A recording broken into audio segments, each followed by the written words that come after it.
Okay.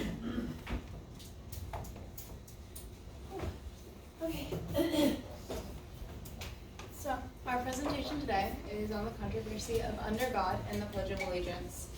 Now, if you could recite the Pledge of Allegiance with us. Okay, ready? I pledge allegiance to the flag of the United States of America and to the republic for which it stands, one nation, under God, indivisible, with liberty and justice for all.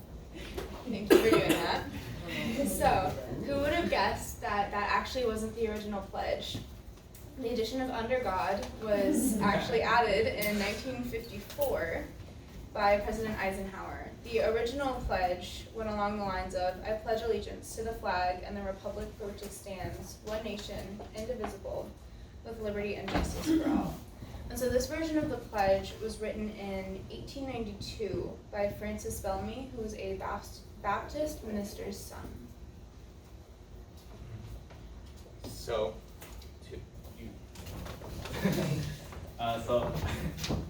so under God is probably one of the most controversial topic that is up to date. So under God and the Pledge of Allegiance can have people believing that it violated the First Amendment, the freedom of speech and the freedom of religion.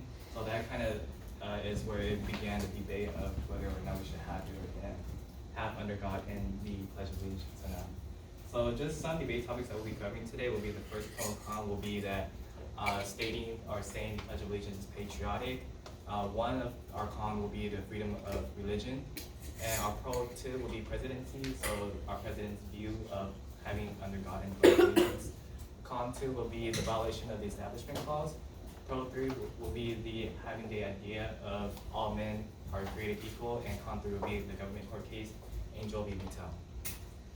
So to establish credibility, the topic of the Pledge of Allegiance is one that has been covered by countless people across the country, and our speech will use sources such as the New York Times and speeches from past President Barack Obama, as well as the U.S. Constitution itself, to deconstruct the impact that the Pledge of Allegiance has on the American people all across the country.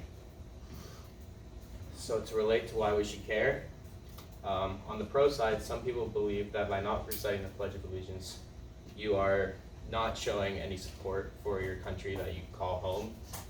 But on the con side, it goes against some people's religious rights to say under God, because it's based upon Christianity, and feel like it doesn't represent what they want to call home, what they want to consider their nation to be, as well as the fact that, as she said, it goes against the Establishment Clause, which is part of the First Amendment. That prohibits government actions from putting any religion-related thing into any institution within the country. So whether or not you're on the pro side or con side, which can probably relate to why you may have decided to recite the pledge or not, this will hopefully tell you a little bit more about why we have the pledge to begin with. So going with what Sam said, under God and the Pledge of Allegiance, it will go against some people's religious rights and freedom of speech. So that feeling that they might not want to recite it, and because of this, when some people see that they're not reciting it, they may feel disrespected because by them not saying the pledge, it just really shows that they're not showing support for their nation, and things could possibly become problematic for them or for people who are not reciting it. So to our first pro, which is patriotism and unification, the pledge is often considered like an important unification method for the country. And according to Eric Copeland of the Cellular Spring Standard, I view the Pledge of Allegiance as important in today's world because it's one of the few ways in which most of us can be united. He does this after stating that he agrees that the issue related to under God is a problem, but believes that despite the fact that there's valid claims against the Pledge of Allegiance, they shouldn't be considering the pledge as necessarily a message, but just like a way of people to be with each other in like a specific moment, even if it's just for a short period of time. Something which his wife, who's a teacher at school in Kansas, believes is kind of beautiful when she sees her students stand up for the pledge and just are together with each other. But to contradict that on the con side, many people can consider it as a way of violating the freedom of speech clause within the First Amendment. Because while the pledge is not required within the country, in schools and other institutions, it's oftentimes considered sort of an obligation. When someone says, a teacher would say, could you please recite the pledge? You might feel like you're supposed to, even though it's not necessarily something that's required. And one article that I used that really describes the negative side of it is an autobiography of a man named Kessie Lehman. In an article called World's Finest Chocolates, where he describes the author's his own experience as an African American student in a elementary school in Jackson, Mississippi, including how he was beaten by a white teacher because he didn't stand for the Pledge of Allegiance, even though he was flexing his own freedom of speech. He believed that the country that he was living in discriminated against his own race, and so he didn't believe that they respected. Since they didn't respect him, he didn't believe that he should be showing his respect in return to the country that he lives in. But by refusing it, he was treated poorly for it, and the teacher that did this to him was not questioned at all by any higher authority.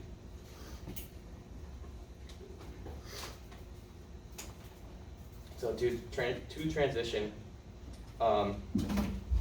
however, Under God has more to do than just brainwashing young children in schools. Some feel Under God serves as a way to preserve our freedom in our nation.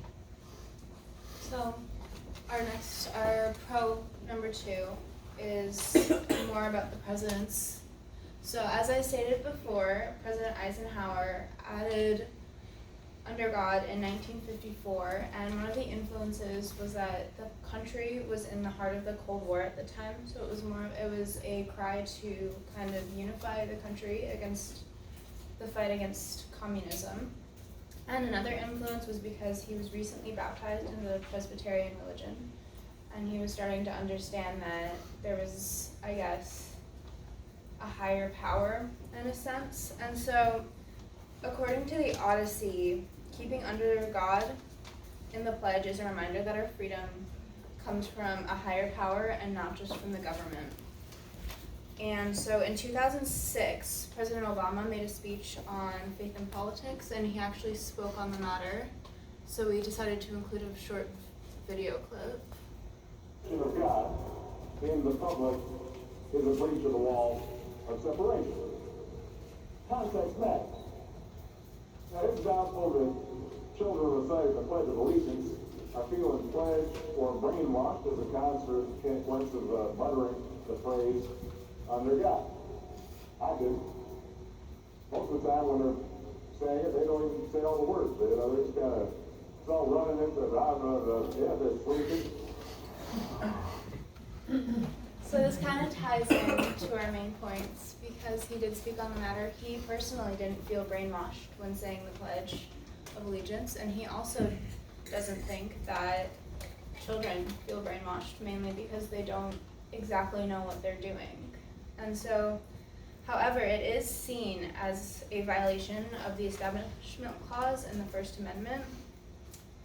And it's seen as that because the inclusion of under God could be considered a prayer, but only if the flag is being worshipped as an authority, which could be happening because, again, to reiterate, kids don't exactly know what they're doing at the time that they learn how to say the Pledge of Allegiance.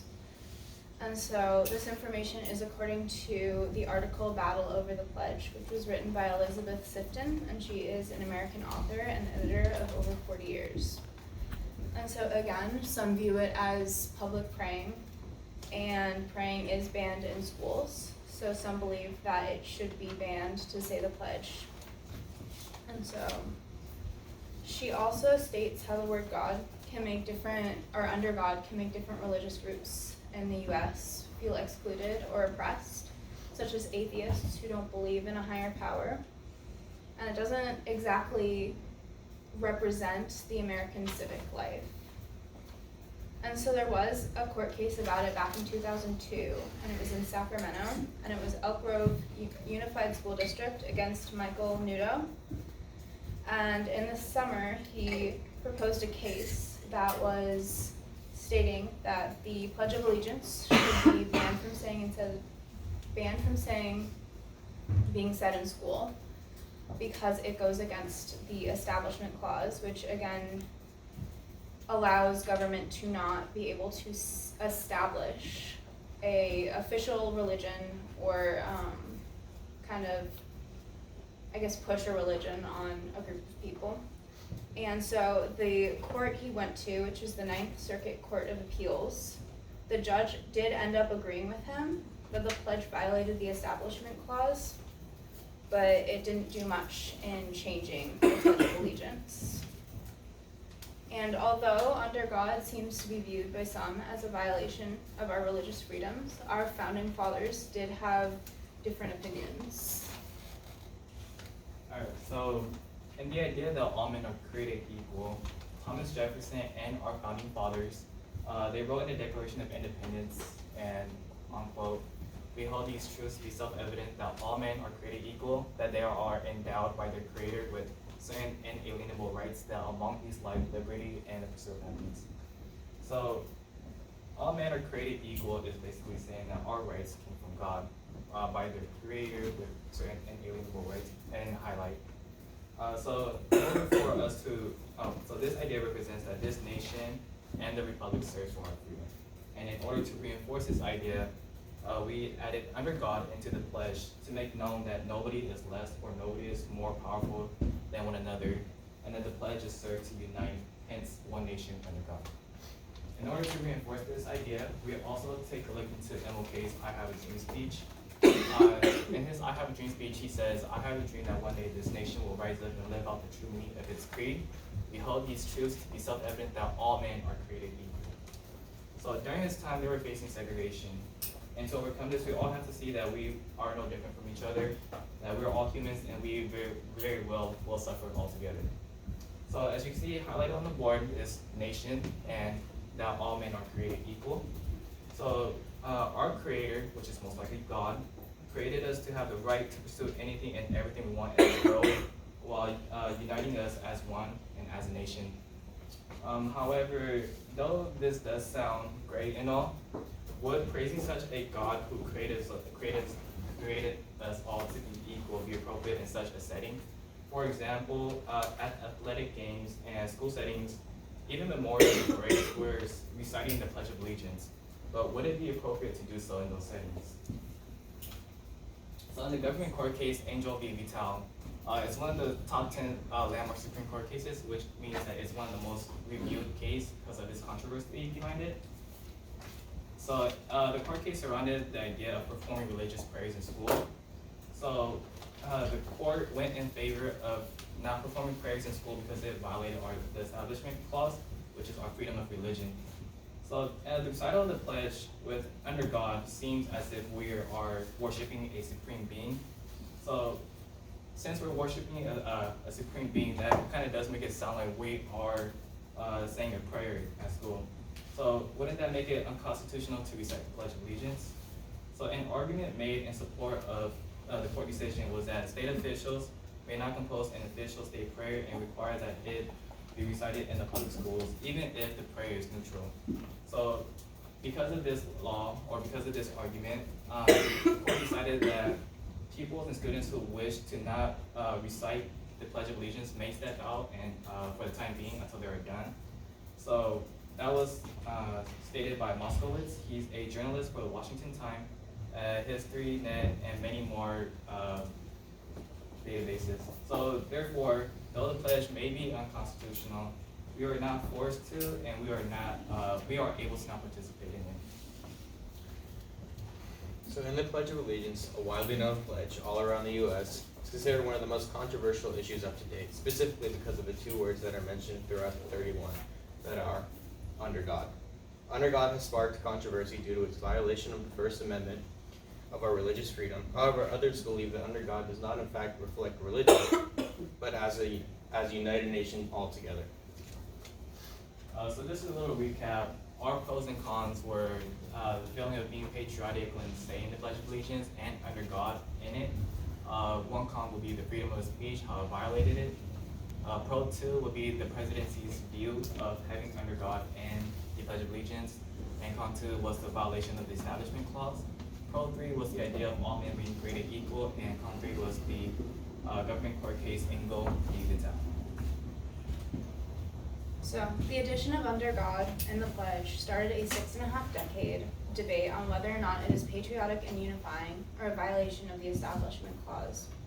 The Pledge of Allegiance controversy has made it clear that there are individuals who believe that under God is used as a unifying factor and should be kept in the pledge, not as a forced prayer or religion, but as a reminder that we can all be united and it can help spark nationalism.